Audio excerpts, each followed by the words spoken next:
അസ്സലാമു അലൈക്കും. ഞാനും എൻ്റെ മക്കളും കൂടി ഹോസ്പിറ്റലിലേക്ക് പോകാം കേട്ടോ. മോക്കും മോനിക്കും നല്ല ചുമ ഉണ്ട്. അപ്പം നമ്മൾ അടുത്തൊരു ഹോസ്പിറ്റലുണ്ട്, ഒരു 5 മിനിറ്റ് നടക്കാവുന്ന വഴിയേ ഉള്ളൂ. അപ്പോൾ അവിടേക്ക് പോയതാണ്. ഇതാണ് ഹോസ്പിറ്റൽ. അപ്പോൾ ഹോസ്പിറ്റലിൻ്റെ അകത്തേക്ക് കയറാണ്. രണ്ടാൾക്കുള്ള സീറ്റ് വാങ്ങണമല്ലോ.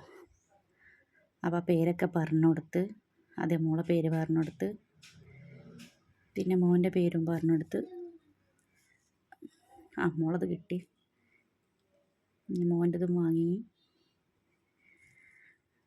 അപ്പോൾ കുറച്ച് നേരം അവിടെ ഇങ്ങനെ ഇരുന്ന്, ഡോക്ടർ വേറെ ആളുണ്ടേനെ, അപ്പോൾ ഓരെ കഴിയാൻ വേണ്ടി കാത്തിക്കുക. അപ്പോഴത്തേനും ഓരത് കഴിഞ്ഞ് ഞാൻ മോനെ കാണിക്കാൻ പോയി. മോനെ ആദ്യം കാണിച്ച്, അതിന് മോളെയും കാണിച്ച്, പിന്നെ മരുന്ന് മേടിക്കാൻ നിൽക്കാം കേട്ടോ. അപ്പോൾ മരുന്ന് മേടിച്ച് നമ്മളത് പോവാണ് കേട്ടോ. അപ്പോൾ നാളെ കാണാം. ടാറ്റാ, ബൈ.